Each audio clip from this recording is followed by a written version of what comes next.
आप सभी को प्रभु यीशु मसीह के नाम में एक बार फिर से प्रेम नमस्कार और मैं धन्यवाद देता हूँ अपने परमेश्वर पिता का कि उन्होंने ये सुंदर अवसर हमें प्रदान किया कि हमें एक बार फिर से मिल सकें और परमेश्वर पिता की उपस्थिति में हम प्रेजेंट हो सकें। और इसलिए जैसा कि शेखर दादा हमारे आदरणीय ने ये गवाही देने वाला एक सिलसिला स्टार्ट किया, तो मैं समझता हूँ कि हमारे जितने भी प्रिय हैं, जितने बड़े कहलाते हैं और जिनको गवाही देना था, वो ऑलमोस्ट दे चुके हैं। तो मैं सोचता हूँ कि अ, अब मेरी बारी है गवाही देने की। और क्योंकि हम में से बहुतों ने गवाही दे दिया है और अब ये क्लोजिंग सेशन की तरफ है, मैं समझता हूँ इस गवाहियों का जो सिलसिला स्टार्ट हुआ है। तो अपने आप को सबसे छोटा जान करके मैं आखिरी अपॉर्चुनिटी लेता हूँ। ये टेस्टिमनी ऐसा नहीं है, इसके बाद में भी आपको जो गवाही देना चाहते हैं वो जरूर दे सकते हैं, परंतु अपनी भी गवाही रखना चाहूंगा मैं आपके सामने में, जैसा कि उन्होंने बोला है, ताकि हम इस सेशन को जल्द से जल्द कंप्लीट करके आगे की ओर बढ़ें, ताकि जिस रेगुलरिटी में हम जुड़ा करते थे, वचनों का भाग हुआ करता था, वो सब चीजें फिर से वो कंटिन्यूस रहे। इसलिए मैं ऐसा समझता हूँ। मेरे प्रियो, आप में से अधिकतर लोग जानते हैं मेरे जीवन की गवाही, बट क्या होता है कि हर एक इंसान एक ऐसा लंबा जीवन जी चुका रहता है जब उसके जीवन में गवाहियों का अवसर आता है कि हर बात नहीं बताई जा सकती। बहुत ही कॉन्स्ट्रिक्टेड और कॉम्पैक्ट वे में बहुत सारी बातों को बताया जाता है ताकि समय भी बचाया जाए। और जो गवाही देने का मेन मकसद होता है कि हम गवाही क्यों देते हैं, मैं समझता हूँ उस पर्पस को भी हमको सबसे पहले समझना चाहिए कि हमारे गवाही देने से क्या होता है। क्योंकि जब कभी भी एक इंसान मुंह खोलता है गवाही के लिए, तो वो एक्चुअल में इस बात की गवाही लोगों को दिया कर देता है कि परमेश्वर ने, प्रभु यीशु मसीह ने, प्रभु यीशु मसीह में हो करके उसके जीवन में क्या कार्य किया, उसने कैसे जीवन पाया, ताकि सारी बातों से जो महिमा निकल करके आती है वो परमेश्वर पिता को जाए। और इसीलिए उन्होंने हमको रखा भी है। पुराने नियम को अगर आप पढ़ेंगे, पुराने जो यीशु मसीह के शरीर में आने से पहले की बातें हैं, उसमें ऐसा एक वचन है कि अपने ही नाम के निमित्त मैं ऐसा करूंगा, अपने ही नाम के निमित्त मैं ऐसा करूंगा करके। तो जितनी भी चीजें हैं, हम सब जो भी सिरजे गए हैं, जो भी उसने हमें खरीदा, जो भी हमारे लिए किया, अल्टीमेटली हमारे जीवन से जो गवाही का मतलब होता है, जो प्रशंसा और जो महिमा है, वो परमेश्वर को जानी चाहिए। मैं समझता हूँ कि जब कभी हम गवाही देते हैं तो लोग हमको देख के बोलना चाहिए, ए हे ऐसा जीवन था, ऐसे करके ये ऐसा निकलना चाहिए। और जब हमको अभी करंटली देखेंगे तो बोलेंगे कि अरे वाह, परमेश्वर क्या को कहां से क्या बना देता है। और इसी बातों से हम देखते हैं, क्योंकि मैं समझता हूं कि ये बात हमको समझना बहुत जरूरी है कि गवाही देने का जो एक ऑर्डर होना चाहिए वो क्या होना चाहिए। क्योंकि आप में से जितने भी हमारे ब्लेस्ड फैमिली के ग्रुप में है, व्हाट्सएप ग्रुप में, उन उसमें आपने शेखर दादा को एक पिक्चर शेयर करते हुए देखा होगा। उन्होंने अपने जीवन का ट्रांजिशन 40 साल में परमेश्वर ने उनको क्या से क्या बनाया, उसको बताने के लिए उन्होंने, आपने देखा होगा, आप में से कितनों ने इस बात को ध्यान दिया, उन्होंने अपने इमेज को डाउन किया है। वहां पे उन्होंने एक जगह ऐसा लिखा है कि ये मतलब उन्होंने बताया कि ट्रांसफॉर्मेशन कैसे हुआ फ्रॉम पिग टू शीप, है ना। और इसीलिए ये जो रोल मॉडल है गवाही का, ये होना बहुत जरूरी है। पौलुस के जीवन की जब गवाही को हम देखते हैं तो देखिए, जब परमेश्वर किसी पवित्र शास्त्र में किसी इंसान का नाम इंक्लूड करते हैं, तो वो इसलिए नहीं कि वो इंसान को ऊपर उठाना चाहते हैं, परंतु वो ये दिखाना चाहते हैं कि उस इंसान के जीवन में उन्होंने कैसे काम किए हैं ताकि सारी बातों से महिमा निकल करके परमेश्वर पिता को मिले। अब देखिए, जब संसार में कुछ भी नहीं था, बेडौल था, सुनसान था, अंधियारा था, तब इस ये पृथ्वी देखने लायक और कोई सुंदरता इसमें थी नहीं। परंतु जब परमेश्वर ने इस पे काम किया और काम करने के बाद जब कंप्लीट हुआ, तब उन्होंने बोला कि अच्छा है।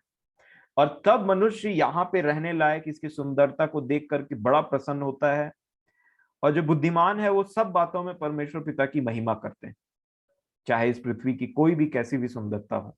तो आप देखिए जो वो कार्य करते हैं उसमें से महिमा उनको मिलना चाहिए। यीशु ने बोला, क्या इतने कोढ़ी चंगे नहीं हुए थे? 10 नहीं थे तो 9 कहां है? एक ही वापस आया और धन्यवाद दिया। तो इसीलिए मैं इन सब ये बातें इसलिए बोल रहा हूं ताकि हम कभी भी कहीं भी गवाही दें तो हम ये रोल मॉडल याद रखें कि हम जैसे थे उसको भी बताना जरूरी रहता है। इससे जब आप बदलता है आपका पूरा चाल चलन जीवन, तो लोग उसे देख करके परमेश्वर को सराहते हैं कि ये कैसा था, कैसा हो गया। और इसीलिए मैं समझता हूं कि आप यूहन्ना बपतिस्मा दाता के जीवन को अगर ध्यान से देखेंगे तो मैं आपको बताना चाहता हूं कि जैसा हम जानते हैं कि यीशु ने यूहन्ना बपतिस्मा दाता के विषय में एक बात बोला था कि जितने स्त्री में से जन्मे हैं, हम मत्ती रचित सुसमाचार 11 अध्याय को इन दिनों देख रहे हैं, 11 का 12 पढ़ते हैं, 11 के 11 में है ये मत्ती रचित सुसमाचार उसका 11 अध्याय और 11वां वचन। देखिए क्या लिखा है। ये बातें प्रभु यीशु मसीह की हैं। उन्होंने यूहन्ना बपतिस्मा दाता के विषय में कहा, मैं तुमसे सच कहता हूं कि जो स्त्रियों से जन्मे हैं उनमें से यूहन्ना बपतिस्मा देने वाले से कोई बड़ा नहीं हुआ। मतलब अगर आप इसको दूसरे शब्दों में देखते हैं तो प्रभु यीशु मसीह क्या बोलना चाह रहे थे? इस पृथ्वी पे जितने स्त्री से जन्मे हैं, अपार्ट फ्रॉम यीशु को अलग छोड़ करके जितने स्त्रियों में से जन्मे हैं इस पृथ्वी में, उतना टाइम सबसे बड़ा यूहन्ना बपतिस्मा दाता था। अगर आप यीशु को साइड रख देंगे तो आप खुद सोचिए, जब यीशु ने यूहन्ना बपतिस्मा दाता को ये उपाधि दी कि जितने स्त्रियों में से जन्मे हैं उनमें से सबसे बड़ा है ये व्यक्ति, भले लोग इसको संसार में पहचाने या ना पहचाने, परंतु ये जो व्यक्ति है जो जंगलों में रहता है और जिसके खान पान, जिसकी सारी बातें अलग थलग है और नॉर्मल मनुष्यों के जैसे में भी नहीं है, यही वो व्यक्ति है जो मनुष्यों में से सबसे बढ़कर है। और उस समय में पूरे उस जगह में मैं ऐसा समझता हूं कि यूहन्ना बपतिस्मा दाता बोलने से परमेश्वर का सबसे बड़ा दास, क्योंकि यीशु अभी तक अपने आप को उन्होंने प्रकट नहीं किया था। तो आप सोचिए कि पूरे यरूशलेम में, पूरे जगह में जहां पे परमेश्वर का कार्य हो रहा है, वहां पे एक व्यक्ति जो है वो सबसे बड़ी उपाधि में लेकर के खड़ा हुआ है और परमेश्वर के काम को बहुत जोरों शोरों से कर रहा है, इसमें कोई डाउट नहीं था। वो व्यक्ति, अब यहां पे ये क्यों लिखा है कि यूहन्ना बपतिस्मा दाता से बड़ा, जो जितने स्त्रियों में से जन्मे हैं उनमें से वो बड़ा और कोई नहीं है, ये भी इसलिए लिखा है, जैसा मेरा विश्वास है, क्योंकि यही वो व्यक्ति है जो सर्वशक्तिमान का भविष्यद्वक्ता कहलाएगा करके इसके बारे में भविष्यवाणी हुई थी। अगर आप लूका रचित सुसमाचार उसका 1 या 2 अध्याय में है, आप देखना चाहेंगे तो जरूर हम इन बातों को समझेंगे, क्योंकि मैं अपनी गवाही तो देना चाहूंगा परंतु जो गवाही के विषय में हमको समझना चाहिए वो भी कुछ बातों को अब शेयर करना चाहूंगा, क्योंकि आपने मुझे ये समय दिया है कि वचन को मैं शेयर कर सकूं। तो आज अपनी गवाही के साथ में ही कुछ बातों को जो वचन से रिलेटेड है और जो मैं मेरा विश्वास है उस बातों को हम देखेंगे। लूका रचित सुसमाचार 1 अध्याय और 76 वचन को देखिए। जब ये यूहन्ना बपतिस्मा दाता के विषय में ये भविष्यवाणी हो रही थी तो यहां पे क्या लिखा है? 76, लूका 1:76, और तू हे बालक परम प्रधान का भविष्यद्वक्ता कहलाएगा, क्योंकि तू प्रभु का मार्ग तैयार करने के लिए उसके आगे आगे चलेगा कि उसके लोगों का को उद्धार का ज्ञान दे जो उनके पापों की क्षमा से प्राप्त होता है। और इसीलिए यूहन्ना बपतिस्मा दाता जितने स्त्रियों में से जन्मे हैं उनमें से सबसे बड़ा था। क्यों? अपने आप की कोई उनकी क्वालिटी नहीं थी, परंतु ये परम प्रधान का भविष्यद्वक्ता कहलाएगा। यीशु से इनका संबंध हुआ, जब यीशु का काम करने के वजह से इनको वो उपाधि मिली। और इसीलिए हमको ये बात समझनी चाहिए कि हमारी जो आइडेंटिटी है वो यीशु से रिलेटेड है, वो मसीह से रिलेटेड है। और जब तक एक व्यक्ति मसीह में नम्र और दीन होकर के अपना जीवन बिताता है, तब तब उसको एग्जाल्टेशन मिलता है, उसको थोड़ा सा उसकी सराहना की जाती है। क्यों? क्योंकि उसमें तो कुछ नहीं है, परंतु मसीह में सब कुछ है और मसीह आदर के योग्य है। इसीलिए जब कभी हमारी प्रशंसा होती है, हमारे जीवन से परमेश्वर कुछ ऐसा होता है जिसको देख के लोग धन्यवाद करते हैं, यही हमारे जीवन का मकसद है एक्चुअल में। और इसीलिए आप देखिए, आप थोड़ा इमेजिन करिए, क्योंकि जब पवित्र शास्त्र को हम पढ़ते हैं, जब तक आप उसमें घुस नहीं जाएंगे, जब तक आप उन कैरेक्टर्स को जिएंगे नहीं, उनके या फिर उनके बगल में जाकर के उस पर मेडिटेट करके कुछ बातों को नहीं समझेंगे और प्रभु से प्रकाशन नहीं मिलेगा, तब तक ये बातें हमारे लिए सिर्फ नॉलेज और ऊपरी ऊपरी हम सरफेस में रह जाते हैं, अंदर नहीं जा पाते। आप सोचिए कि मान लीजिए आप यूहन्ना बपतिस्मा दाता होते, आपको बपतिस्मा देने का जो है वो वरदान दिया हुआ है, आपके पास परमेश्वर का विजन है, आप मसीह के लिए काम करते हैं, आप दूल्हे के लिए काम कर रहे हैं, आप बपतिस्मा देते हैं लोगों को, आपके पीछे चेले चलते हैं, आपसे फरीसी भी डरते हैं, और पूरे यरूशलेम में आपको छोड़ करके और कोई बपतिस्मा नहीं दे सकता, क्योंकि आपको परमेश्वर ने अपॉइंट किया है। आपको ये भी पता है कि आपके माँ बाप जो है वो बच्चा पैदा करने के योग्य नहीं थे, परंतु परमेश्वर के अनुग्रह से वो आप पैदा हुए, और ये सारी बातें, अद्भुत से अद्भुत बातें आपके विषय में हैं। परंतु जैसे ही ये व्यक्ति मसीह को देखता है, यीशु को पहचानता है, परमेश्वर के पुत्र को पहचानता है, ये अपने उस लेवल को, मैं इसीलिए बोलता हूं कि कई बार शब्दों से घमंड का पता नहीं चलता मेरे प्रियो। एक व्यक्ति काफी स्ट्रेट फॉरवर्ड बात कर सकता है बिना घमंड के, और एक व्यक्ति बहुत ही लुलझुल बात कर सकता है, ऐसे लल्लो पत्तो वाली बात कर सकता है, इधर उधर की बात कर सकता है, बहुत ही मीठे शब्द का इस्तेमाल कर सकता है, परंतु फिर भी अंदर ही अंदर घमंड से बहुत भरा हो सकता है। आप देखिए, यूहन्ना बपतिस्मा दाता के शब्द में जब सुन रहा था, उन्होंने बोला, हे सांप के बच्चों, तुम्हें किसने जता दिया कि आने वाले क्लेश से भागो। परंतु वो व्यक्ति इतना नम्र और दीन था अंदर ही अंदर, कि जैसे उन्होंने मसीह और यीशु का नाम सुना, उसको आते हुए देखा, उन्होंने अपने सारे सब बातों को भूल गए कि मैं बपतिस्मा देने वाला हूं, मैं ऐसा हूं, मैं वैसा हूं, और सब अपने चेलों के सामने ये बोला कि मैं इस व्यक्ति के जूते को उठाने के लायक नहीं, मुझे इससे बपतिस्मा लेने की जरूरत है। क्यों? क्योंकि जो आग और पवित्र आत्मा का बपतिस्मा यीशु देने पर थे, वो यूहन्ना के पास में भी नहीं था, और इसलिए उन्होंने उसको वो प्रकट किया वहां पे। ये इतना आसान नहीं है। आज आपको पता चल जाए कि आपके पास में कोई झुंड है और आप उसको लीड कर रहे हैं, मैं आपको बताना चाहता हूं कि अगर कोई दूसरा लीडर वहां आकर के थोड़ा सा भी आपको सर पास करे नॉलेज में या कुछ ऐसा करे, आपका मन इधर उधर होने लग जाएगा। ऐसा हो जाता है, लोग इनसिक्योर होना स्टार्ट कर देते हैं।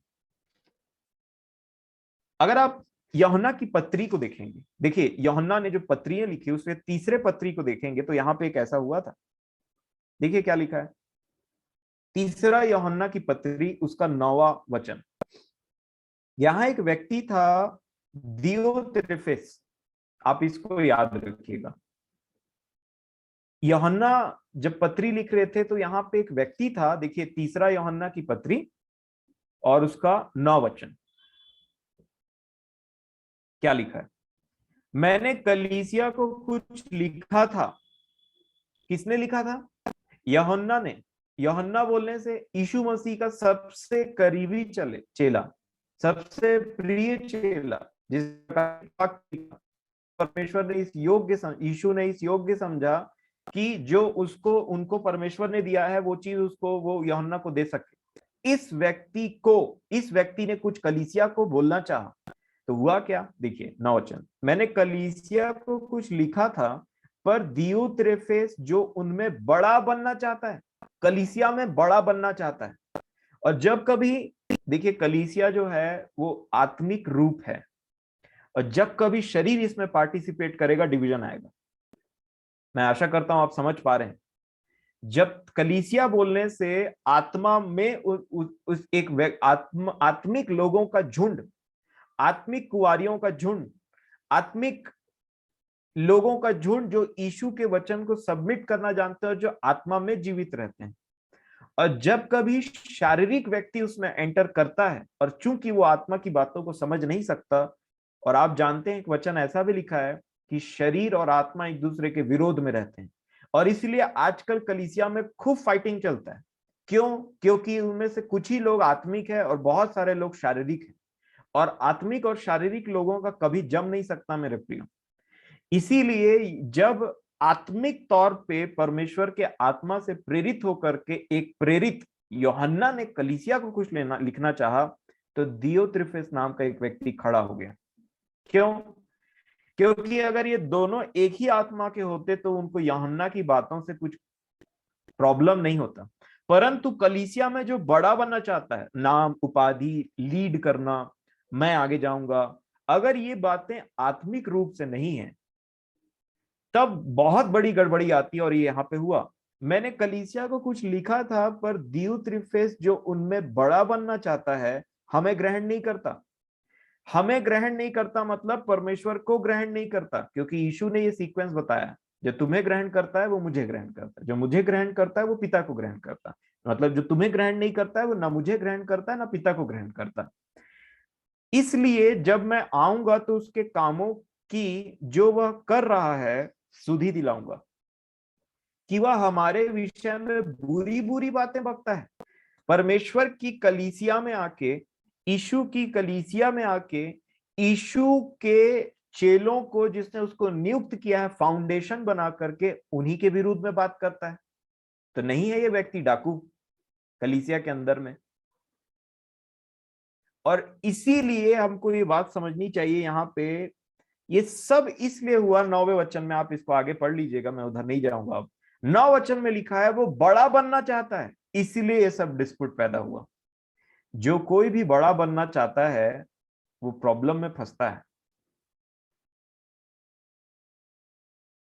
और इसीलिए मैं यहाँ पे ये बताना चाह रहा हूं कि जब यूहन्ना बपतिस्मा दाता, जिसके पास में सब चीजों को परमेश्वर ने तब तक यीशु को नहीं इंट्रोड्यूस कराया था, यूहन्ना को पता जरूर था कि एक आएगा और जो कबूतर के नाम नई आत्मा उसके ऊपर उतरेगा, यही परमेश्वर का पुत्र है, उसको चिन्ह दिया गया था। परंतु उससे पहले उसको बहुत बड़ी जिम्मेदारी दी गई थी। परंतु जैसे उसने यीशु को देखा उसने सरेंडर कर दिया। यूहन्ना रचित सुसमाचार उसके 3 अध्याय में अगर आप देखेंगे तो देखिए यहाँ पे यूहन्ना के चेले आकर के उनसे बोल रहे थे कि हे गुरु, जिसको आपने यरदन के पास में बपतिस्मा दिया था और बातचीत किया था ना, अब वो बपतिस्मा देता है। अब मैं यही बताना चाह रहा हूं, अब तक जब यूहन्ना का नाम पूरा फेमस था वहां पे, अब यूहन्ना के नाम को सरपास करने के लिए यीशु का नाम आ रहा है। परंतु यहां यूहन्ना बपतिस्मा दाता को तकलीफ नहीं हुआ, परंतु उसने कहा, देखिए क्या लिखा है यूहन्ना 3:28 में, उन्होंने एक बात बोला, तुम तो आप ही मेरे गवाह हो कि मैंने कहा मैं मसीह नहीं परंतु उसके आगे भेजा गया हूं, जिसकी दुल्हन है वही दूल्हा है। परंतु दूल्हे का मित्र जो खड़ा हुआ उसकी सुनता है, दूल्हे के शब्द से बहुत हर्षित होता है। अब मेरा यह हर्ष पूरा हुआ है, अवश्य है कि वह बढ़े और मैं घटूं। ये गाना बहुत आसान है, बोलना भी बहुत आसान है, परंतु इसको जीना बहुत कठिन है। एक समय में जब पूरा सेंटर ऑफ अटेंशन एक व्यक्ति है, उसको ये डिनाई करना कि मैं घटूं और वो बढ़े, ये इतना आसान बात नहीं है। परंतु यूहन्ना बपतिस्मा दाता ने वो जो डेजिग्नेशन उनको दिया गया था, जो काम हुआ था ना उनके द्वारा, जो करना चाहते थे पिता, उसको बोला अब मेरा काम पूरा हो गया। मैं बेस्ट बॉय था, अब दूल्हा आ गया है। बेस्ट बॉय की दुल्हन नहीं होती, परंतु दूल्हा की ही दुल्हन होती है। और उन्होंने अपने रोल को बताया। यहाँ पे देखिए क्या लिखा है, 29 को ध्यान से पढ़िए, जिसकी दुल्हन है वही दूल्हा है। तो आप कौन है? परंतु दूल्हे का मित्र जो खड़ा हुआ उसकी सुनता है, दूल्हे के शब्द से बहुत हर्षित होता है। दूल्हे का मित्र, बेस्ट बॉय, यूहन्ना बपतिस्मा दाता बेस्ट बॉय थे, क्योंकि यीशु दूल्हा और कलीसिया उसकी दुल्हन, और इसके बीच में उन्होंने आना जरूरी नहीं समझा। यही एक बहुत ही पतला सा एक एक बात है, एक बहुत ही थिन लाइन है जिसको समझने की जरूरत है कि कलीसिया हमारी नहीं, कलीसिया लीडर की नहीं है, कलीसिया यीशु की है। हमेशा से पिता ने उसको यीशु की दुल्हन करके दिया है, और कलीसिया के लिए जो कुछ बनना पड़े, जो भी मेरा रोल है, जो भी आपका रोल है, उसको आपको करके जब कभी यीशु और आपके बीच में बात खड़ी हो जाए तो अपने आप को वहां से अलग कर लीजिए। यही वो बात है। और यहां पे जब उसके चेलों ने बोला, कई तो उसको छोड़ करके यीशु के पीछे चलने लगे, क्योंकि चेलों की भी क्वालिटी रहती है ना, वो लोग देखते हैं अब तक तो यूहन्ना बहुत फेमस है तो इसको फॉलो किया जाए, क्योंकि इनके पास सब बहुत भीड़ आती है, ऐसा वैसा। अब उन्होंने देखा कि यूहन्ना से ज्यादा भीड़ जो है वो तो यीशु के पीछे चलती है, तो अब यीशु के पीछे जाया जाए। ये सिर्फ भीड़ की बात नहीं है, परंतु ये सही चरवाहे के पीछे चलने की जरूरत है। कई बार हमको समझ में आता है कि ये व्यक्ति उससे ज्यादा इफेक्टिव है, परमेश्वर के ज्यादा करीबी है, तो इसमें कोई प्रॉब्लम नहीं है कि आप उसको, उसकी बातों को सुने या उसके मीटिंग में अटेंड करें, ऐसा कोई प्रॉब्लम नहीं। और ना ही जो व्यक्ति अभी तक परमेश्वर उसको वैसे इस्तेमाल कर रहे हैं, उसको भी ये प्रॉब्लम नहीं होना चाहिए कि हमारी मीटिंग में इतने लोग आते थे, अब कहाँ चले गए, अब क्यों नहीं आते, अब वहां चले गए, भाई तुम तो अब वो मीटिंग वाले हो गए हो, वहां जाते हो। नहीं मेरे प्रियो, ये भीड़ बढ़ाने वाली बात नहीं है। जहां कोई जहीं कहीं भी जाए, एक बात हो कि वो यीशु की संगति में रहे, बस। हम भी यीशु की संगति में, इसीलिए बार बार, इसीलिए ऐसा भी कहा गया है कि एक ही आत्मा है, एक ही पिता है, एक ही कलीसिया है, एक ही देह है, सब एक ही है। तो ये जो कोई हमारे पास आ गया है, समझ लीजिए आज आप मान लीजिए इस मीटिंग में उपस्थित हैं, तो आपको ये बात मुझे ये बात समझनी चाहिए कि परमेश्वर के कुछ लोग उधर से इधर आए हैं आज, है ना। और इसीलिए ये बात समझना, तो मैं कुल मिला के क्या बोलना चाहूंगा, गवाही से मैं इसको कैसे रिलेट करना चाह रहा हूं। आप देखिए, जो परमेश्वर के लोग होते हैं वो अपने इमेज का कॉम्प्रोमाइज करते हैं, क्योंकि अपना इमेज जैसा उनको पता है कुछ था ही नहीं पहले, जो भी है आज वो परमेश्वर के अनुग्रह से है। और इसीलिए यूहन्ना बपतिस्मा दाता ने अपने इमेज को सैक्रिफाइस कर दिया।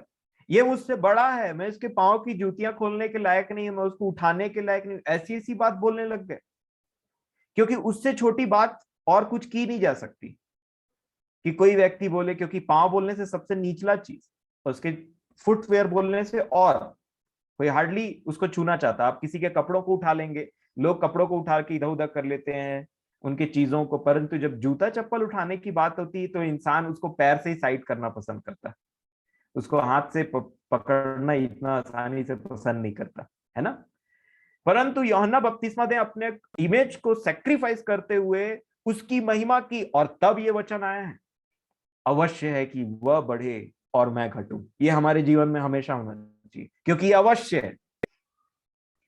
जब पौलुस जैसे इतने बड़े प्रचारक ने, जिसने इतनी कलीसियाओं को बनाया, जब वो तिमुथियुस को, अपने से जूनियर को, जब वो चिट्ठी लिख रहे थे, तो उन्होंने बोला कि सबसे बड़ा पापी मैं, I am the chief of the Sinners. आप सोच सकते हैं कि एक व्यक्ति के द्वारा जिसके शरीर में रुमाल ऐसे छुआया जाता था और बीमारों को या फिर दुष्ट आत्माओं ग्रसित व्यक्तियों को टच किया जाता था, वो चंगे हो जाते थे। इतना इफेक्टिव व्यक्ति अपने परमेश्वर को कैसे महिमा देना है अपने जीवन से, ये नहीं बोल। किसके सामने? अपने जूनियर के सामने। जूनियर के सामने भी ये एक और अलग टास्क है। कई बार हम सोचते हैं कि छोटे लोगों के बारे में, हम छोटे लोगों के सामने ऐसा बोलेंगे तो क्या सोचेगा ये, कि ये तो ऐसा है, वैसा था, ऐसा था। नहीं मेरे प्रियो, ये बात हमें, हम किस प्रकार हमको परमेश्वर ने छुड़ाया, कैसे हम जीवन बिता रहे थे, उसको हमको कभी नहीं भूलना चाहिए। और अब मैं आपको अपनी गवाही बताना चाहूंगा, थोड़े बातों, थोड़ी सी कॉम्पैक्ट वे में मैं समझता हूँ, क्योंकि ये पॉसिबल नहीं है कि मैं आपको एक एक चीज बता सकूं, और मैं समझता हूं आप भी उन बातों को ऐसे सुनना नहीं चाहेंगे। परंतु मैं आपको बोलना चाहूंगा, जब मैं छोटा था तो ऐसा था कि मैं समझता हूं मैं दूसरे बच्चों से काफी डिफरेंट था। इसलिए क्योंकि छात्रों में बहुत बच्चे बदमाश रहते हैं। वो काफी मिस्चीवियस हरकत करते हैं और बहुत सारी ऐसी चीजें करते हैं जो कई बार माता पिता को सिर दर्द दे देती। परंतु मेरी बदमाशी नॉर्मल बच्चों की जैसे नहीं थी।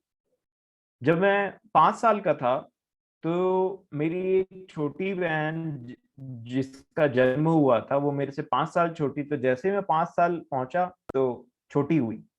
अब जब छोटी हुई तो एक्चुअल में मैं चाहता था कि मेरे को एक भाई मिले, और भाई मिले करके मेरी चाहत थी। और जब वो हुई तो मेरा ऐसा था कि मैं हॉस्पिटल उसको देखने भी नहीं जा रहा था। मैं ऐसा बोल रहा था कि मैं नहीं देखने जाऊंगा करके, मेरे को भाई चाहिए था और मेरे को बहन मिल गई, ऐसा मैंने बोला। और उसके बाद में जब वो घर में रहती थी तो छोटी थी, आप इमेजिन कर सकते हैं कि वो 1 साल की भी नहीं हुई है। परंतु फिर भी मैंने उसका एक्चुअल में मैंने उसका जान लेने का कोशिश किया था, अगर मैं आपको बताऊं तो। क्योंकि आप सोचिए, कई बार बच्चों की हरकतों पे उनके प्रेम करने वालों का ध्यान नहीं जाता, परंतु कोई भी 5 साल का बच्चा किसी का जान लेने के बारे में सोच नहीं सकता। ये पॉसिबल नहीं है। उसको हानि पहुंचा सकता है, उसको मार देना, परंतु उसको उसका जान ले लेना। मैंने क्या किया था कि वो सरसों का जो पिलो होता है, सरसों जो रहता है ना, उसको पिलो बना करके ऐसे रखा जाता है। मैंने उसको उसके मुंह पे ऐसे रखा, उसके पैर, अपना पैर रख करके उसके ऊपर खड़ा हो गया था। और सोचिए कि कुछ महीनों की बच्ची, और उसके साथ मैंने ऐसा किया। वो तो परमेश्वर का धन्यवाद हो कि माँ बर्तन मांज रही थी और किसी को कुछ नहीं पता था। मैं बेडरूम में था, छोटी बेडरूम में थी, और मैंने उसके जब मुंह को ऐसे करके पैर से ऐसे दबाया तो सोचिए वो चिल्ला भी नहीं पाती। परंतु माँ को पता था, एक बच्चे को अपनी माँ माँ माँ से ज्यादा बच्चे को कोई नहीं जानता। और माँ सोची कि न इसका आवाज आ रहा है ना उसका आवाज आ रहा है, तो कुछ गड़बड़ कर रहा होगा ये। तो माँ बर्तन धो रही थी, उसको छोड़ करके आई और फिर बेडरूम में आई, देखी तो मैं वैसा करके खड़ा हुआ था। और बहुत परेशान हो गई वो। और मेरे को काफी उन्होंने फिर पिटाई दिया। और मैं समझता हूँ कि ये परमेश्वर का काम था कि जो उन्होंने मम्मी के मन में डाला, क्योंकि किचन कहीं जहाँ वो बर्तन धो रही थी वो कहीं और जब आप कोई काम करते रहते हो तो आपका पूरा कंसंट्रेशन वहां रहता है, जब तक कुछ आवाज या कुछ ऐसा ना है। परंतु परमेश्वर ने माँ के मन में डाला, वो तुरंत आई और देखी कि मैं ऐसा कर रहा हूँ। तब उन्होंने मुझे बहुत मारा और क्या बोलते हैं डांटा और इसके बारे में समझाया। परंतु मैं वहां नहीं रुका। मैं बहुत ही ढीठ बच्चा था कि एक ही काम को मार खाना या कुछ भी करना, उसको बार बार रिपीट करने का मेरा आदत था। फिर मैंने ऐसे ट्राई किया, और ऐसा करते करते मैंने कई बार कोशिश किया कि छोटी इस दुनिया में ना रहे करके। और तब किसी ने उस बातों पे उतना अच्छे वैसे ध्यान नहीं दिया, परंतु चीजें उसके बाद और बदतर होती गई। मैंने कई बार ऐसा भी हरकत किया जिससे मेरे जान को भी खतरा था। एक राजदूत करके गाड़ी आता था, उसका जो की है ऐसे करके टर्न रहता है, अजीब टाइप का चाबी रहता है उसका, ऐसे नॉर्मल सीधा नहीं रहता, ऐसे सीधा रह करके ऐसे ऐसे रहता है, इन्वर्टेड एल टाइप का, उल्टा एल टाइप का रहता है ऐसे करके। कई मैंने उसको 1-2 बार मैंने उसको खुद निकल लिया तो गले में फंस गया था। अब वो बाहर आ रहा था ना वो अंदर जा रहा था। वो बहुत ही मेडिकल इमरजेंसी थी। मैंने बहुत बहुत बहुत बहुत अजीब तरीके की बदमाशियों को किया, और कई उनमें से ऐसे थी कि जैसे मैंने आपको छोटी के बारे में इसलिए बताया क्योंकि कोई भी बच्चा किसी दूसरे बच्चे को मर्डर करने के बारे में नहीं सोच सकता। और तब जैसे जैसे मैं बड़ा होते गया, बदमाशियों का लेवल भी बढ़ता चला गया। और तब एक डिस्प्यूट पैदा हुआ हमारे घर में। डिस्प्यूट ऐसा था कि पापा मेरे से इतना तंग आ गए थे, इतना तंग आ गए थे कि उन्होंने बोला या तो ये लड़का रहेगा घर में या तो मैं रहूंगा, क्योंकि अब मैं इसको बियर नहीं कर सकता, अब ये मेरे सहन से बाहर है। और ये सब बातें क्लास 7 से क्लास 5 की है मैं समझता हूँ, क्योंकि कुसमुंडा में मैं था वहां पे। और जब हम लोग कोरबा में शिफ्ट हुए तब ये क्लास 6 की बात है। जब हम लोग कोरबा में शिफ्ट हुए थे तो क्लास 6 या 7 एग्जैक्टली मेरे को याद नहीं है। बट मैं जहां अच्छे से जानता हूँ, क्लास 5 तक मेरी पढ़ाई कुसमुंडा में हुई। सोचिए क्लास 5 तक रहने में एक बच्चा जिसके पापा और ऐसा नहीं कि मेरे पापा कोई बहुत ही जैसे ज्योति आंटी बता रही थी उनकी मम्मी स्ट्रिक्ट थी, मैं आपको बता रहा हूँ मेरे घर में पापा मम्मी दोनों स्ट्रिक्ट थे। पापा तो बहुत ज्यादा, मैंने कई बार बहुत बहुत मेरी पिटाई होती थी, बहुत मार खाता था, परंतु उससे कुछ फायदा हुआ नहीं। मेरे पास में दुनिया के ऑलमोस्ट सबसे ज्यादा स्ट्रिक्ट माँ बाप थे, समझ लीजिए, क्योंकि मेरा हरकत ऐसा रहता था। परंतु उन सारी बातों से मेरे नेचर में कोई ज्यादा सुधार नहीं आया। बहुत सारी चीजों के लिए मैं डरता था कि मार पड़ेगा करके, परंतु अंदर ही अंदर वो सारी चीजें बढ़ती गई। और मैं झूठ बहुत बोलता था, बहुत ज्यादा झूठ। मेरी मम्मी ने मेरे को बोला था कि मेरे को वो चीज भूलता नहीं है, भूलता इसलिए नहीं है क्योंकि मैंने उसके बाद एक पश्चाताप किया था। जब मैं इतना झूठ बोलता था, बहुत ज्यादा झूठ बोलता था, और इतना झूठ बोलने के बाद में मेरी मम्मी ने मुझे एक बात बोला था कि आज के बाद से तू मेरे को माँ मत बोलना, क्योंकि तू बहुत झूठ बोलता है करके। और तब मैंने देखा कि माँ बोलती कि माँ मत बोलना, और पापा बोलते हैं कि या तो ये घर में रहेगा या तो मैं घर में रहूंगा। तो मेरे को कहीं ना कहीं रियलाइज हुआ कि मैं एक बहुत ही खराब इंसान हूं। मैं एक बहुत ही खराब बच्चा हूँ जिसके माँ बाप उसको पसंद नहीं करते, और मेरा हरकत हालात ऐसे रहता है करके। और कहीं ना कहीं वो चीज मेरे को अंदर से ब्रेक करने के लिए थोड़ा सा स्टार्टिंग हुआ था। और तब मैंने डिसाइड किया था कि मैं आज के बाद से झूठ नहीं बोलूंगा, चाहे जो हो जाए, मैं झूठ नहीं बोलूंगा। और मैंने अपना भरपूर प्रयास किया झूठ नहीं बोलने का। और तब जब मैं अपना पूरा स्ट्रेंथ लगा करके वो किया कि मैं अब झूठ नहीं बोलूंगा करके, तो मैं 100% तो सक्सीड नहीं हुआ, परंतु मैं जो पिछला झूठ बोला करता था उतना झूठ नहीं बोल करके अब मैंने झूठ बोलने का जो था वो कम होता चला गया। और उस बात को देख के माँ को थोड़ा सा रिलीफ हुआ, क्योंकि जब पापा ने बोला था कि या तो ये रहेगा या तो मैं, तो मैंने भी बोला था कि अब जिनका घर है उनको रहने दो, और मैं ही चले जाता हूँ करके।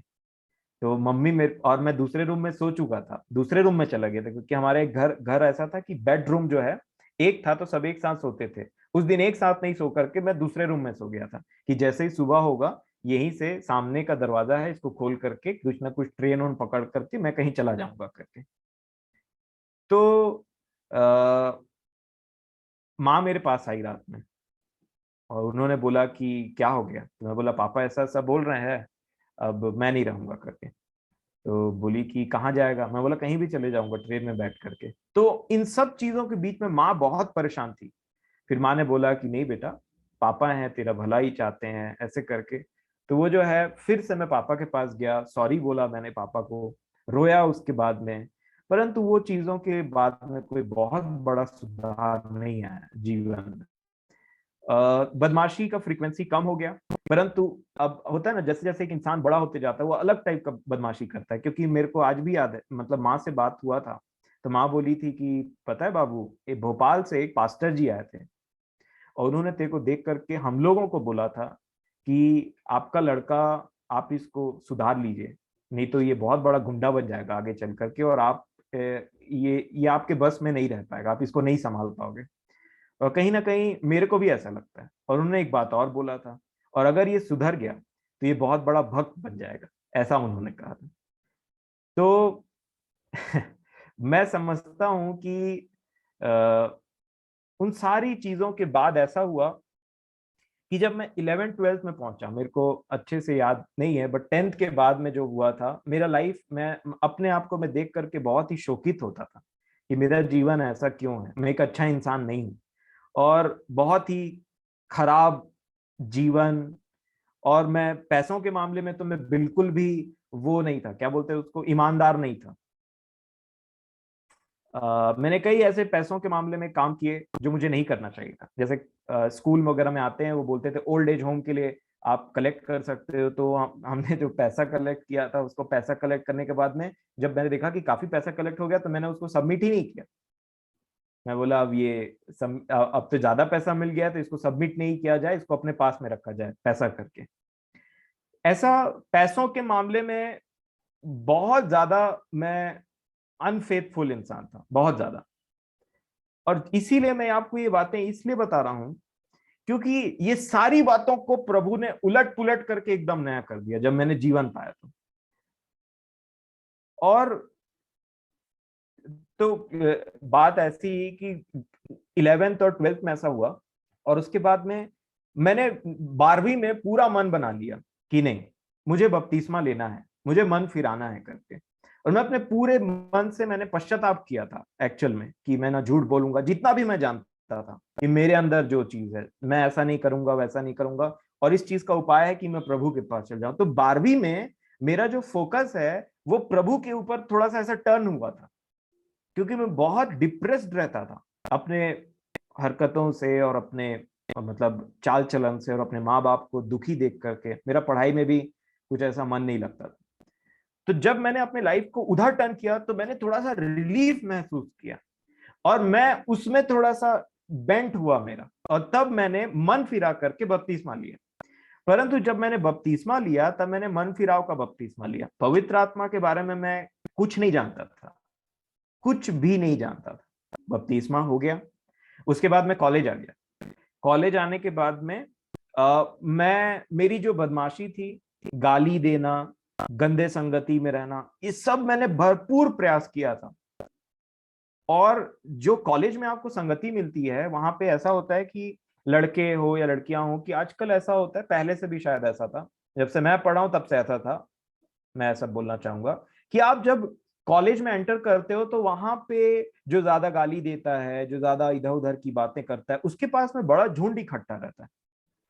मेरे पास में, मैं जब स्कूल में था तो लोग मेरे को खोजते थे कि ये आया क्यों नहीं स्कूल, ये आता है तो बहुत मजा आता है, ये एक से एक बात बोला करता है कि मतलब हमारा मन बहलता है और सेंस ऑफ ह्यूमर इसका बहुत ज्यादा है, ऐसा वैसा करके ऐसी बातें थी। पर जब मैं कॉलेज में गया तो मैंने एक दायरा क्रिएट किया था अपने चारों ओर कि गाली देने वाले मेरे पास मत बैठना, तुम सिगरेट पीने वाले मेरे पास मत बैठना। तो अच्छे अच्छे लोग, गाली देने वाले, सिगरेट ऐसा कुछ भी खराब चीजों का सेवन करने वाले, वो लोग मेरे पास में नहीं आते थे। और परंतु फिर भी मैंने पवित्र आत्मा नहीं पाया था, वो सिर्फ शरीर का प्रयास था। कुछ जो भी चीजें थी, क्योंकि मैं जानता था मेरा लाइफ कैसे रहा, मैं सोचा बपतिस्मा होने के बाद अब मैं शुद्ध हो गया हूं तो मुझे ये सब चीजों को वो करना पड़ेगा। परंतु वो पूरा ट्रायल जो है 3rd ईयर में आकर के पूरा फेल हो गया। और 3rd ईयर में आकर के फेल हुआ मतलब जितना मैं कोशिश करता, मैंने ये महसूस किया जितना मैं कोशिश करता हूं ये मेरे बस की बात नहीं है, मैं कंट्रोल नहीं कर सकता। जो वचन में लिखा है मैं उसको पढ़ता हूँ, थोड़ा बहुत जानता था, ज्यादा तो नहीं जानता था, और मैंने कभी इसको सीरियसली पढ़ा भी नहीं। परंतु वो थोड़े थोड़े वचन को सोच करके मैं सोचता था गाली नहीं देना, यही मसीह जीवन है। और कुछ नशा पान नहीं करना, या फिर झूठ नहीं बोलना, या फिर कुछ भी ऐसा, चोरी और गाली और ये सब, यही मसीह जीवन है। पर मैं बहुत गंदे तरीके से फेल हुआ, और उसके बाद मैं ऐसा हो गया कि अब तो कुछ नहीं होता, ये मेरे बस की बात नहीं, ऐसा टाइप का मन में मैंने मान लिया। लेकिन फिर भी एक भय था कि नहीं, कहीं ना कहीं वो गिल्ट रहता है ना आपके अंदर, भय नहीं बोलना चाहूंगा, गिल्ट था कि मैंने जो स्टार्ट किया उसको खत्म नहीं कर पाया। ऐसे चलते चलते चलते चलते लाइफ पार हो गया, मतलब बी फार्मेसी पार हो गया 4 साल। उसके बाद मैं एम फार्मेसी में एडमिशन लिया। तो 2019 की बात है, 2013 से मैं कॉलेज पढ़ना स्टार्ट किया, मतलब बैंगलोर में मैंने पढ़ाई की, और 2013 से लेके 14 बी फार्मेसी कंप्लीट हुआ। उसके बाद में फिर एम फार्मेसी के लिए जब मैंने एडमिशन लिया तो लास्ट लास्ट में 2018 और 19 का ऐसा टाइम था। और मतलब यहाँ पे भी धीरे धीरे मैं ना गुस्सा बहुत करता था। यहाँ पे जैसे गाड़ी में जा रहे हैं तो कुछ भीड़ हो गया, किसी ने गाड़ी उधर से लेकर के आ गया तो मेरा लड़ाई हो जाता था, और मैं धमकी दे देता था उनको बीच रोड में।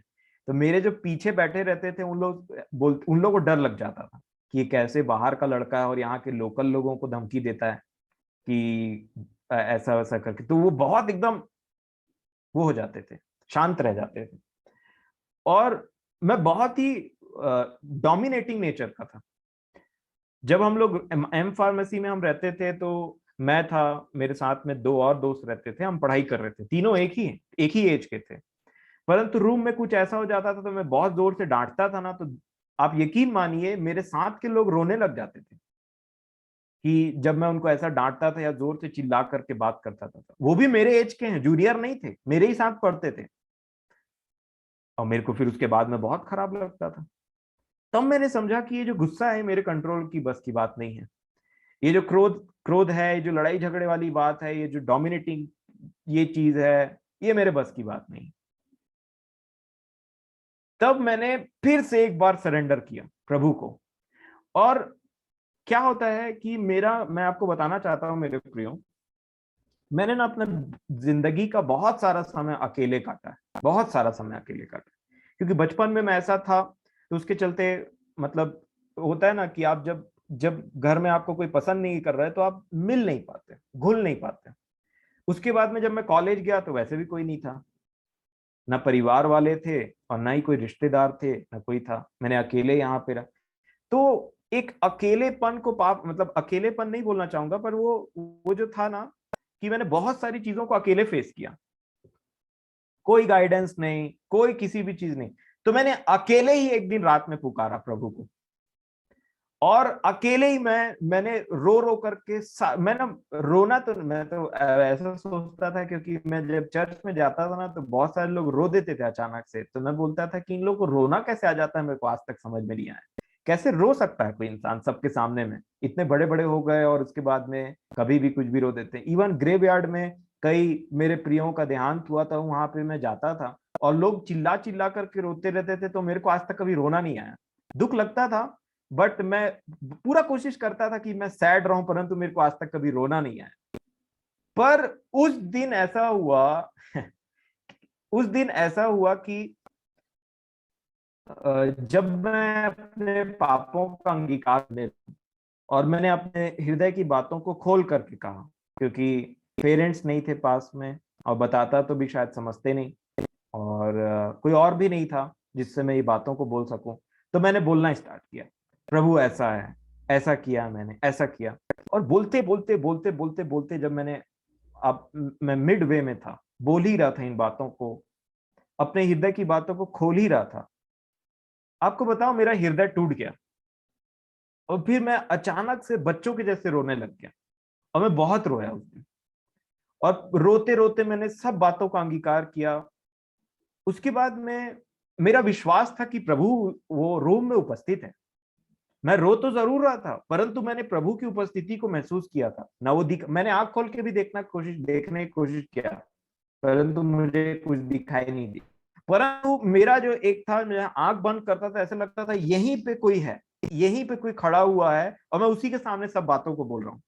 तो मैं आपको बताना चाहता हूं कि मैं इतना फ्री हो गया और मैंने सारी बातों को बोल दिया। और एक दिन में खत्म नहीं हुआ, फिर दूसरे दिन भी मैं प्रार्थना किया तो बहुत सारी बातें याद आई, मैंने उसको भी बोल दिया। फिर ऐसे करके कुछ समय था, एग्जैक्टली मेरे को याद नहीं, तो कुछ समय मतलब 1 2 या 3 दिन ऐसा था, मैंने पूरे तरीके से अपने आप को उंडेल दिया। और जब मैंने उंडेला, तब ऐसा था कि मेरा जो हार्ट था वो अजीब सी शांति के साथ में भर गया। और मेरे को इतना आनंद होता था कि मैं अपनी मम्मी को एक दिन फोन लगाया, मैं बोला कि माँ मेरे को ना बहुत आनंद होता है, मेरा हार्ट अंदर से ना बबल करता है, बबलिंग होता है, ऐसे लगता है ना अजीब सा एक खुशी रहता है जिसको आप ना बोल सकते हो ना हंस सकते हो। कभी ऐसा होता था कि आप गाते गाते ही आप आनंद से इतने भर जाते थे कि रोना आ जाता था। मैं मैं सोचता, फिर मेरा ऐसा हुआ कि मैं थोड़ा सा रोंदू टाइप का इंसान बन गया, कि थोड़ा थोड़ा बात में रो देता था, क्योंकि मेरे को याद आ जाता था कि किसने मेरे लिए क्या किया है करके। और ऐसा होते होते होते होते ऐसा हुआ कि मैं बोला कि माँ मेरे को ऐसा ना कि एक हार्ट ना इनफ नहीं है, एक और हार्ट चाहिए, ताकि जो आनंद मेरे को मिलता है ना वो ट्रांसफर हो सके इधर भी आकर के। तो जो बबलिंग है थोड़ा सा इस हार्ट को रिलीफ मिले, और ये हार्ट में ऐसा हो कि प्रभु ऐसा करे एक और हार्ट मिल जाए, तो रिलीफ जो बबलिंग है, जो आनंद है वो उसमें ट्रांसफर हो जाए, और फिर बबलिंग होता रहे। ऐसा चलता रहा चलता रहा। मैंने अपने दोस्तों से माफी मांगा, मैंने अपने कई कुछ लोगों से माफी मांगा जिनके साथ मैंने ठीक नहीं किया था, जिनको जिनको प्रभु ने दिखाया। हिम्मत तो नहीं हो रही थी, परंतु हिम्मत प्रभु ने दिया और मैंने फोन लगा दिया। और अपने रूम पार्टनर्स को भी, जिनके साथ में मैंने मतलब ऐसा उनको डांटा या फिर ऐसा किया था, गुस्सा किया था अननेसेसरी, उनको डोमिनेट किया था, उन लोगों से भी मैंने माफी मांगा, मैंने क्षमा मांगा। और उसके बाद में हमारा जो रूम था ना, उसमें भी अजीब टाइप की शांति आ गई, सब खुश रहने लगे। और हम बहुत ही मिलजुल करके अच्छे से रहने लगे। और फिर उन्होंने मेरे जीवन में बदलाव को देखा था मेरे प्रिय, कि ये कैसा व्यक्ति था और ये कैसा हो गया करके। अब झगड़े की बात आती थी, वो मेरे को बोलते थे कुछ, परंतु मैं उससे इंटाइस नहीं होता था, मैं बोलता था कोई बात नहीं। क्योंकि एक गीत है, सागर से गहरा है प्यार तेरा करके, उसमें जो सेकंड स्टैंजा है उसमें वो व्यक्ति कहता है कि जब से है तुझको दिल में बसाया अब ना रहा कोई दुश्मन, ऐसे करके। तो आप, वो होता है ना, जब आपके अंदर में प्यार इतना भर जाता है प्रभु का, आपको कोई, आप ऐसा लगता है आप स्माइल करते रहते हो, आप आनंद और शांति से भर रहते हो। आपको बड़ी बड़ी गलतियां आप ऐसा हो जाती है ना कि चलो कोई बात नहीं, कोई बात नहीं, ये बोलने का स्ट्रेंथ आ जाता है। और उन सब से बढ़कर आपको पता रहता है कि आप कैसे व्यक्ति थे। ऐसा मेरे साथ था।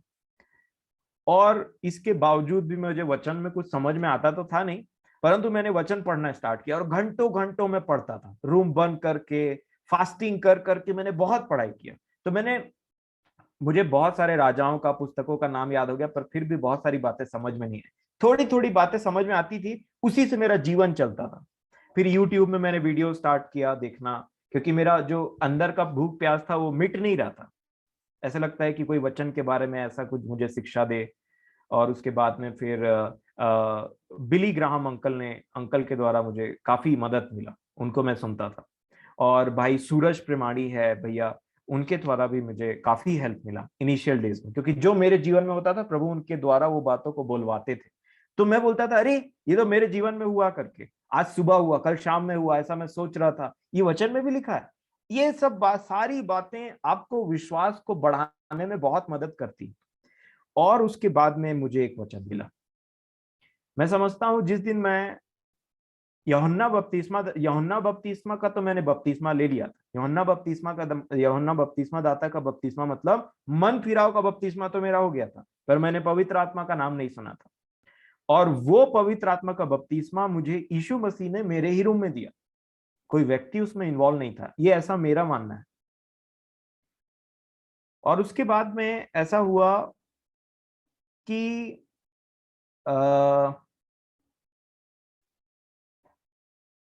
हाँ, मैं वचन को पढ़ रहा था तो पुराने नियम से आते आते आते जब नए नियम में मैं आया और मैंने पढ़ना स्टार्ट किया, तो यीशु की बातें चल रही थी। यीशु मेरा हीरो था। और जैसे उसने यूहन्ना बपति आप देखिए, मत्ती मरकुस लूका पढ़ेंगे ना, आपको बहुत सी बात समझ नहीं आएगी। परंतु आप जैसे यूहन्ना में एंटर करते हैं ना, आपको लगेगा अरे ये तो बातें अच्छा ऐसे थी। और इसलिए चेलों ने भी बोला, अब हम समझते हैं कि तू हमसे ये बातें खोल करके कहता है। तो यीशु बोलते अब तुम समझते हो। मेरा भी हालत वैसे ही था। अब मैं समझा कि कुछ कुछ बातों को जो बोल रहा है। और जैसे ही उसने मेरे हृदय में, मेरा आनंद और मेरी शांति जो भी थी वो यीशु मसीह के नाम से थी। और जैसे ही मैं ये इस वचन को पढ़ा यूहन्ना 14 के 15 में, कि यदि तुम मुझसे प्रेम करते हो तो मेरी आज्ञाओं को मानोगे। और जब मैंने ये वचन को पढ़ा, जब ये मुझे मिला, तब ऐसा हुआ कि जिसने मुझे इन सब चीजों से छुड़ाया, इन सब चीजों से मतलब अलग किया, मेरे को नया जीवन दिया, ये सारा अनुभव मेरे लिए इतना नया और मुझे अलग ही दुनिया में ले गया यहाँ पे रहते हुए भी। वो बोलता है कि यदि तुम मुझसे प्रेम करता है तो मेरी आज्ञाओं को मानेगा। मैं आपको बता रहा हूं, वो दिन मेरे जीवन में ऐसा था कि मैंने निर्णय लिया, प्रभु आज्ञा बताइए, कौन सी आज्ञा आप चाहते हैं कि मैं मानूं, बताइए। और बताते जाइए, मुझे कमांडमेंट दीजिए, आज्ञा बताइए। और मैं एक एक कर को, मैं इतना जीलस था कि जो मैं पढ़ता था, जो सीखता था, मैं इतना फास्ट था निर्णय लेने में कि मैंने ये निर्णय, वो निर्णय, बहुत सारे निर्णयों को अपने जीवन में ले लिया। और उनमें से एक था पैसों के विषय में। कुछ लोगों को मैंने पैसों के मामले में भी धोखा दिया था।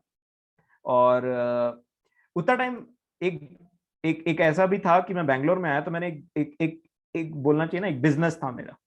मैंने बहुत सारी चीजों को छानबीन किया था बैंगलोर में, और काफी सारी चीजों के। तो उसमें क्या होता था कि वो जो डीएसएलआर कैमरा रहता है उसका मेरे को शौक था, तो वो लेता था फोटो खींचना, उसको फिर रीसेल करते थे। तो उसी में मैंने एक चीज सीखा था कि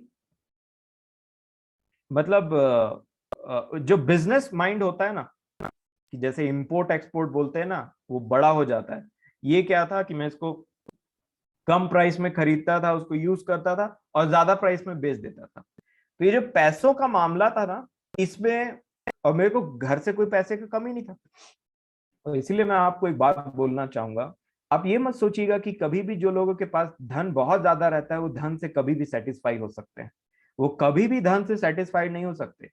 और इसीलिए आपके पास जितना भी धन हो, अगर आप धन के प्रेम के ऊपर में जय नहीं पाएंगे, तो मैं आपको बताना चाहता हूं कि आपको धन कभी भी कैसे भी कहीं भी कंट्रोल कर लेगा। और तब बिना किसी वचन के, बिना किसी उसके, मैं समझता हूं प्रभु ने मेरे मन में एक बात डाला कि ये चीज तुमको स्टॉप करना पड़ेगा। तो मैं बोला इसमें क्या गलती है? आप, होता है ना कभी कभी आप अपने आप से कुछ बात बोलते हो कि इसमें क्या गलती, इसमें बुराई क्या है? क्योंकि उतना टाइम मेरे को आदत नहीं था कि क्या प्रभु की बात होती, क्या अपनी बात, मतलब ऐसा होता है ना, प्रैक्टिस नहीं था उस चीज का। मेरे मन में एक अजीब सा बात आया कि ये चीज हमको स्टॉप करना पड़ेगा। और उस चीज से मेरा ऐसा प्रॉफिट था कि जो लोग स्टूडेंट लाइफ में मेरे को देखते थे बोलते थे, रुपेश भाई हम भी पैसा लगाएंगे इसमें, सब चीज तुम्हारे ऊपर, बस हम पैसा लगा देंगे, तुम हमको इतना ज्यादा पैसा ऐड करके दिलवा देना। ऐसे करके मेरे पास लोग आते थे और मैंने उनका भी पैसा इस्तेमाल किया और उनको भी प्रॉफिट करके दिया, तो और खुश हो जाते थे। इन सारी चीजों के बीच में मैंने डिसाइड किया कि मैं ये काम स्टॉप करूंगा और ये काम मैं आगे नहीं कर सकता, क्योंकि जो अंदर में आया है वो मुझे कह रहा है और वो इस बात से प्रसन्न नहीं है करके। तब मैंने वो चीजों को स्टॉप कर दिया और तब मैंने पैसों के प्रेम के ऊपर मैं जय पाया। और तब ये जो दुनियावी चीजें होती है ना, आपको ये कम अट्रैक्टिव लगने लग जाती, क्योंकि इससे कहीं ज्यादा सुपर अट्रैक्टिव चीज आपके पास में है, वो परमेश्वर, उसकी बातें और वो आनंद और शांति जिसका कंपैरिजन कहीं नहीं है। मैंने इस पृथ्वी पे, मैं भले ही मेरा एज छोटा है, परंतु घर से निकलने और दूर रहने के चलते मैंने बहुत सारे एक्सपीरियंस को किया है। किसी चीज में वो आनंद शांति नहीं जो आपको एक ऐसा सेटिस्फेक्शन दे सके जिससे आप सेटिस्फाई हो जाओ हमेशा के लिए। और इसीलिए उन चीजों को करते करते ऐसा नहीं हुआ कि उसके बाद में मैं गिरा नहीं। मेरे जीवन में एक बहुत ही अजीब टाइप की खराब बीमारी आई और उसके टाइम पे मैं लड़खड़ाया, मैंने बाइबिल पढ़ना छोड़ दिया, क्योंकि मैं अकेला था। मैं बैंगलोर में कोई, मतलब उस तरीके से मेरे को कि प्रभु में कैसा चल रहे हो, क्या कर रहे हो करके, उस तरीके से कुछ था नहीं। परंतु उस चीज के बारे में बाद में फिर मैं उभरा, फिर प्रभु ने मुझे दुगना आशीष दिया उस चीज में, फिर मैं आगे बढ़ा। फिर ऐसा ऐसे करते करते फिर ये मीटिंग स्टार्ट हुआ। मीटिंग के बारे में स्टार्ट हुआ तो मेरे को लगा चलो देखते हैं कि ये लोग मीटिंग में क्या करते हैं, क्योंकि प्रभु के नाम से मीटिंग करते हैं और देखते हैं। क्योंकि मैं ये जो परिवार है, बड़े दादा और छोटे दादा और ये इनके जो ये फैमिली है, मतलब मेरे दादी के फैमिली तरफ से, मैं इनको ठीक से नहीं जानता था। तो मैं बोलता था कि मीटिंग की बात होती है, मैं भी वचन की बात जानता हूँ, कुछ कुछ बात है, मैं भी इसमें आगे बढ़ रहा हूँ, मेरा इंटरेस्ट था, तो मैं भी एंटर करता हूँ। तो मैंने देखा कि होता क्या है करके, और फिर मुझे यहाँ पे बोलने का अवसर दिया गया और फिर एक लगन जो है फिर से इग्नाइट हुआ। तो मुझे भी ये मीटिंग के द्वारा बहुत आशीष मिली। और उन बीच में उठना गिरना, क्योंकि मैं बोला ना मेरे प्रियो, मेरे ऊपर में कोई मनुष्य का हाथ नहीं था जो मेरे को गाइड कर सके कि ऐसा करना चाहिए, ये होना चाहिए, कोई सिखाने वाला नहीं था। इसीलिए मैं पूरी तरह प्रभु के ऊपर डिपेंडेंट था। और इसलिए धीरे धीरे धीरे फिर मुझे यहाँ पे बड़े दादा, छोटे दादा और मेरे जितने प्रिय हैं, चाचा बुआ, जितने भी हैं, जो लोग भी वचन से बात करते हैं, मैंने उनसे बहुत सारी बातों को सीखा, कैसे बोलना है और कैसे चीजों को रखा जाता है। काफी चीजों को मैंने सीखा जो बिब्लिकल है। मैं रीति विधियों की बात नहीं कर रहा हूँ, क्योंकि वो ऐसा नहीं, मैंने वचन से सीखा, है ना। और फिर धीरे धीरे धीरे धीरे मेरे काफी युद्ध हुआ, क्योंकि यहाँ जब भी मैं प्रभु का वचन रखता या फिर मीटिंग में आता तो मैं अकेले रहने के चलते काफी युद्ध होता था। और मैं क्यों बोल रहा था बचपन की बात, क्योंकि मुझे लगता है कि मैं मेरे अंदर में एविल स्पिरिट्स थी, कुछ कुछ खराब दुष्ट दुष्ट आत्माएं जैसे होती ना, वो बचपन से मेरे साथ थी। क्यों? क्योंकि जिस दिन वो निकली, मैं अभी भी मुझे याद है 2019 की बात है, जिस दिन वो निकली, वो निकल करके ऐसा था, मैं आपको अपना एक्सपीरियंस बताता हूं। निकल करके मैं रूम में था और मेरे को पूरा महसूस हो रहा था कि वो पूरा रूम जो है ना, अलग अलग गंदे गंदे चेहरों से भरा हुआ है। और तब मैं समझ गया था कि कोई चीज मेरे अंदर तो है, वो उसको एंटर होने नहीं दे रहा है। वो सिर्फ बाहर में है, वो डराने का कोशिश कर रहा है, और वो अंदर आना तो चाहता है, परंतु कोई तो है अंदर में जिसने उसको बाहर निकाला है, और वो इतना गुस्से में है कि वो अंदर आना चाहते हैं। क्योंकि जब तक आप उनको परेशान नहीं करोगे, आपको वो उस तरीके से परेशान नहीं करते। आपने मधुमक्खी का छत्ता देखा होगा, वो आपके घर में छत्ता बना लेगा, या आपके ऑर्गेनाइजेशन, कहीं पे आप रहते हैं ना, फेमिलियर, मतलब कहीं पे आप काम करते हैं, रहते हैं, जब तक आप उसको पत्थर नहीं मारेंगे, वो आपको कुछ नहीं करेगा। वो आएगा, अपना काम करेगा, और उसमें छत्ता को बड़ा बनाते जाएगा, और को लाएगा, और वो चीज काम चलते रहता है। लेकिन एक दिन तो पत्थर मार के देखिए, फिर आपको पता चले कि अब वो आपके पीछे। सिमिलरली जब मैंने ये निर्णय लिया और प्रभु का आत्मा मेरे अंदर एंटर हुआ, मैं समझता हूं, तभी सारी चीजों को उसने निकाल बाहर कर दिया, और इन्होंने फिर से अंदर आने की कोशिश की। परंतु मैं बहुत भयभीत हो गया, क्योंकि मैंने उतने गंदे चेहरे ना आज तक कभी किसी मूवी में भी नहीं देखे, मेरे को कभी इमेजिन भी नहीं हुआ। और ऐसा लगता था, मैं आंख बंद करता था तो ऐसा लगता था कोई दीवार में ऐसे चल रहा है, घूम रहा है ऐसे चारों तरफ। और इसीलिए मैंने कई बार मतलब वो अनुभव होने के बावजूद भी, वो आनंद शांति में पाने के बावजूद भी, मैं आपको बता रहा हूं, मैं लाइट जला करके रात में सोता था, क्योंकि मैं बहुत डरता था। क्योंकि ऐसे चेहरे, और वो पूरा कोशिश कर रहा है अगले, और झुंड के झुंड है। और तब मैंने समझा, तब मेरे पास ये गीत आया कि यीशु, वो अनिल कांत अंकल का एक गाना है, यीशु मेरे साथ है, यीशु मेरे अंदर है, यीशु को मैं पहने हूं, मुझ में वो जिंदा है, यही मेरी ताकत है, ये नहीं भूलना। और मैं गाना को गाया करता था।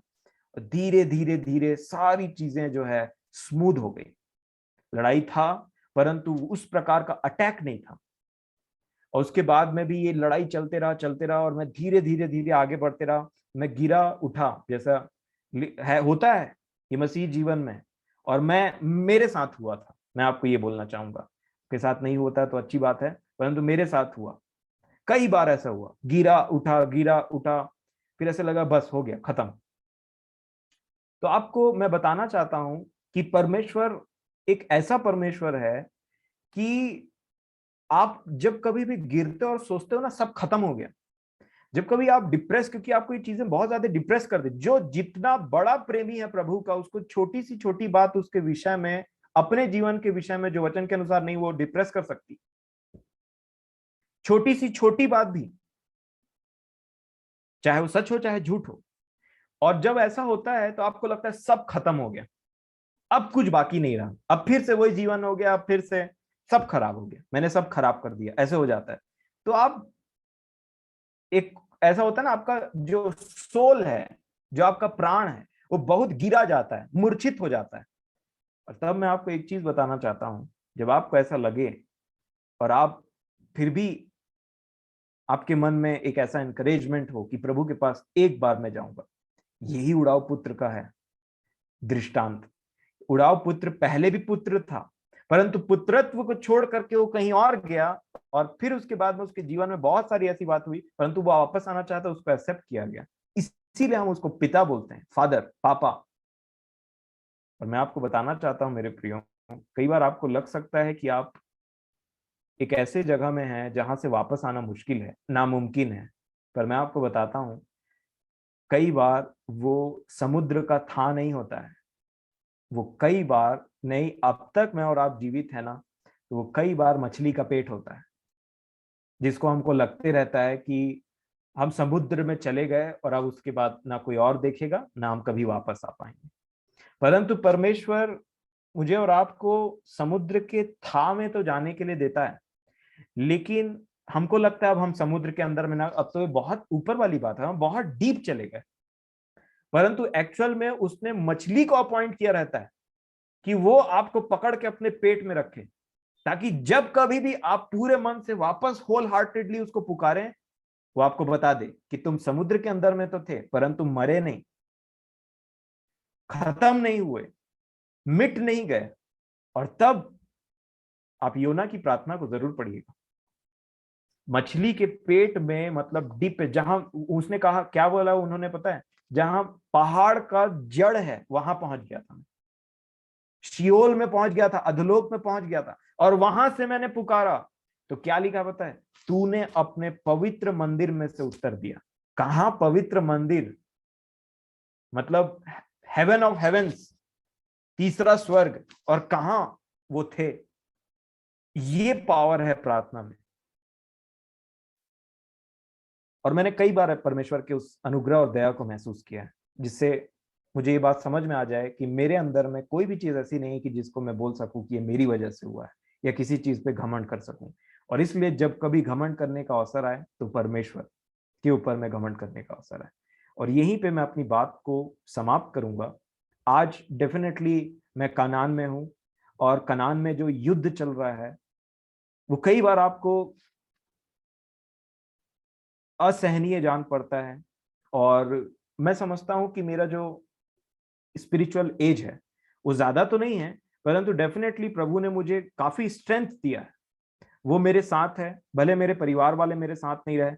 और इसीलिए मैं आपको एक और बात बताना चाहता हूं, आप इस बात को भी ध्यान रखिएगा। आपका कोई भी परिवार का व्यक्ति कितनों भी क्लोज क्यों ना हो, चाहे आपके माँ बाप, चाहे भाई बहन, चाहे बेटा बेटी, कोई भी क्यों ना हो, आपकी कोई सहायता नहीं कर सकते, याद रखिएगा। और यही बात मैंने यहाँ पे सीखा। वो आपको एनकरेज कर सकते हैं, आपके शरीर के लिए कुछ कर सकते हैं, आपको पैसे दे सकते हैं, आपको कुछ भी ऐसा कर सकते हैं, अच्छी बात बोल सकते हैं, परंतु आपके प्रॉब्लम का सॉल्यूशन सिर्फ परमेश्वर के पास है। और इसीलिए इन सारी चीजों के बीच में मैंने देखा कि मेरे माँ बाप मुझसे प्रेम करते हैं, वो मेरी आवश्यकताओं को भी प्रोवाइड कर रहे हैं, परंतु जो चीज मुझे चाहिए, जो सूनापन, जिस चीज की मुझे आवश्यकता है, वो परमेश्वर है। और उसको छोड़ करके कोई भी कुछ नहीं कर सकता मेरे लिए। और इसीलिए इस बात में मुझे हेल्प हुआ कि मैं सबसे ज्यादा अपने परमेश्वर से प्रेम करूं। मैं माँ बाप, अपने कोई भी रिश्तेदार या किसी भी, और जैसे माँ बाप बोलने से तो वो सबसे हाईएस्ट दर्जा हो जाता है, इसीलिए मैं उनका एग्जाम्पल लेता हूँ कि सबसे बढ़ करके परमेश्वर का प्रेम है, मैंने महसूस किया। और इसीलिए मैं धन्यवाद देता हूँ अपने परमेश्वर पिता का कि आज भी बहुत सारी विपत्तियां आती हैं, और खास करके जो शैतान के जो टैक्टिक्स होते हैं, जिस तरीके से वो काम करता है, वो बातों को प्रभु समझाते हैं। और इसीलिए मैं बढ़ रहा हूँ, वो मुझे बना रहे हैं। आज भी मैं प्रभु में जिंदा हूँ। उनके दया, उनके अनुग्रह का ये फल है कि मैं आपके सामने में इन बातों को बोल पा रहा हूँ, रख पा रहा हूँ। और आप जो भी मुझसे सुनते हैं, या आप सोचते हैं कि जो भी आज आपने वचन से आशीष आशीष पाया, या पिछले दिनों आशीष पाया, मैं बोलना चाहूंगा कि वो मैं नहीं था, और कोई भी उसकी बातें मेरी नहीं। आप जानते हैं, अब मैंने आपको साफ तरीके से जितना मेरे से हो सका मैंने बताया कि मैं कितना गंदा घटिया इंसान था। और वो था शरीर, वो था जिसको आप कभी देखना, आप टॉलरेट भी नहीं कर सकते थे। क्यों? क्योंकि मेरे माँ बाप मुझे टॉलरेट करना एक समय के बाद उनसे नहीं हो पा रहा था। तो बाकी लोगों की तो दूर की बात है। परंतु आज जो आप मुझे देख रहे हैं वो एक रिक्रिएटेड वर्जन है, रीबर्थ है, एक नया जन्मा हुआ व्यक्ति है, जिसको आप पसंद करते हैं, या आप इसलिए पसंद करते हैं कि प्रभु का ये दास है, या प्रभु अपनी बातों को इस पर प्रकट करता है। तो इसलिए मैं अपने परमेश्वर पिता का धन्यवाद देता हूँ। और इसलिए मैं एक बात बोलना चाहूंगा कि अवश्य है कि वो बढ़े और मैं घटूं, और मेरे जीवन से हमेशा उसको महिमा मिले, क्योंकि जो कुछ भी है वो सिर्फ उसी का है, और मेरा इसमें कोई बात नहीं। तो मैं परमेश्वर पिता का प्रभु यीशु मसीह में धन्यवाद देता हूँ।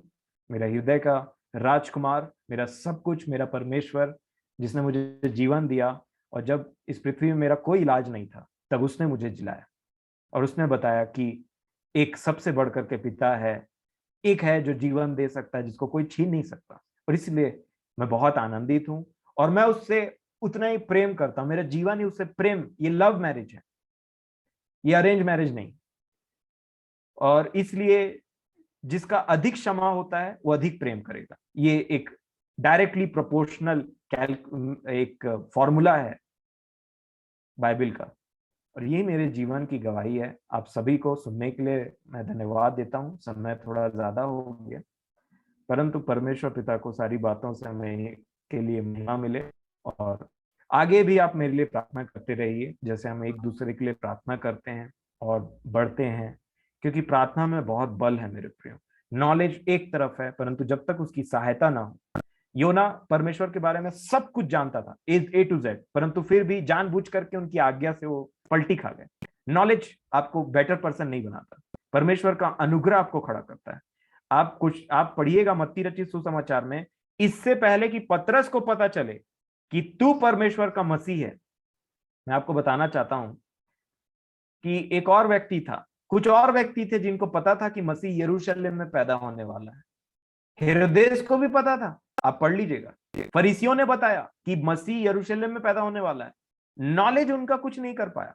आप बहुत बड़े ज्ञानी हो सकते हैं, बहुत समय से वचनों को पढ़ सकते हैं, बहुत ज्यादा वचन का भेद भरी बातों को भी जान सकते हैं, बोल सकते हैं, महसूस कर सकते हैं कि आज बताया है, परंतु फिर भी आप, बताना चाहता हूं कि जब तक परमेश्वर अनुग्रह न करे आप उस पर चल नहीं सकते, और ये आपको अंदर से जीने नहीं देगा। इसीलिए सरेंडर करिए, परमेश्वर के सामने दीन बनिए, तो वो आपको ऊपर उठाएगा, ऊंचा उठाएगा, शिरोमणि बनाएगा, और तब आप उसके नजर में धनवान होंगे। तो प्रभु मेरी और आपकी सहायता करे। समय के लिए धन्यवाद।